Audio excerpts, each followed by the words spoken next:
And welcome to Let's Fly VFR. Today we're off in the Fokker DR1 from Aerobask and we're in X-Plane 11.50 Beta 4. Remember to subscribe, like, and come visit letsflyvfr.com. Here's the general characteristics of this aircraft. It's a great bit of kit to fly around.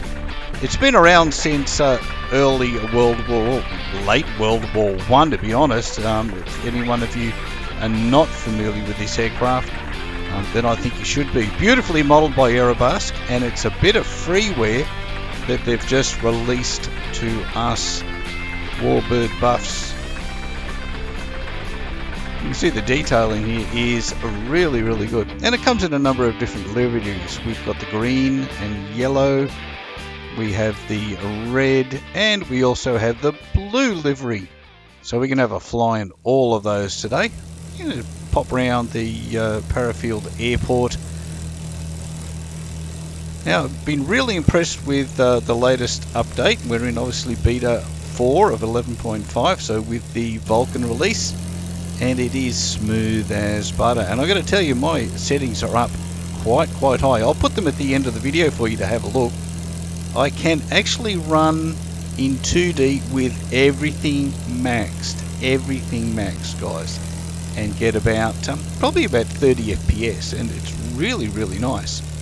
But with this setup as it is now, everything's probably back just a notch on most of the sliders, and that enables this to be as smooth as you can see here. And one of the big tests especially is if you look sideways out of the cockpit as you're flying past all these great little buildings, and we'll do a few little arrows with the blue model. I'm just going to flick between them all so you can have a quick look at all the different liveries, because they're really quite good.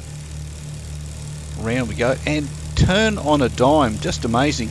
These aircraft were obviously made famous by the Baron von Richthofen back in the red version of this, and we even get guns, guys. You can play with the guns if you want. Just go set them up, put them on your trigger or whatever you like.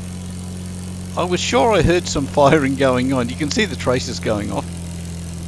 Now these did really well, but they did have some early failures. They found that the wings just folded up on a few of the aircraft early on. They found that the wing structure wasn't quite strong enough, and the other thing they found is the very top wing actually produced 2.5 or so the amount of lift the other two wings did individually, and that caused some of those to fail as well.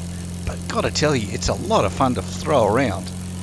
Get it in some tight turns, and it just turns on a dime, and it has about the same sort of power as the Jabiroos that I flew, but Jabiroos don't turn like this one. I gotta tell you, look how quickly that just gets around the circle.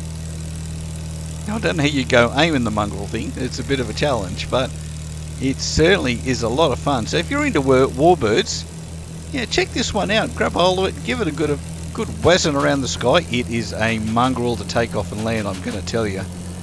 These tail wheel aeroplanes just don't seem to have any authority at the rudder at low speed. So you've got to be a bit gentle getting off and getting down. This was probably my best land. I actually got in and got onto the ground, but I didn't show you, but I ground looped it when I got it really slow. I don't know what happened there. It just seems that you get down really slow, and then all of a sudden there's no more authority with the rudder, and if you're holding the back stick, I think it would normally look up. Oh, these things only have a skid. There's no tail wheel. So it's a challenge, but once it's actually stopped, you can taxi it quite happily, but it just seems to grab you right at the very end on occasion. You can see the impacts on the ground there. It's a lot of fun. Really enjoyed it. So I hope you guys are all out there enjoying all the benefits we have with 11.50. Hopefully you know, if you're not watching this as I release it and it's things have moved on and we're getting maybe some new scenery. I did mention in the last video, and I'm going to mention it again, it sounds like Lamina Research looking at a really massive world scenery update now that we've got Vulcan in place. Obviously there's some tuning to be done with getting Vulcan right, but it was mentioned by Austin Myers, the creator of Explain, and 11.7 was mentioned in that same sort of paragraph, you know, so maybe they've been working on it for a while and it will bring us up to something like what we're seeing, or better than what we're seeing with the pre-release stuff we're getting in FS 2020, which might be 2021 by the time we actually see it out on the digital shelves anyway, probably. So here we go, we just fly. Now I flew this in and just two-wheeled it, because I gotta tell you, I cannot three-wheel anything that's got two wheels. It just doesn't work. These tail wheel things are mongrels.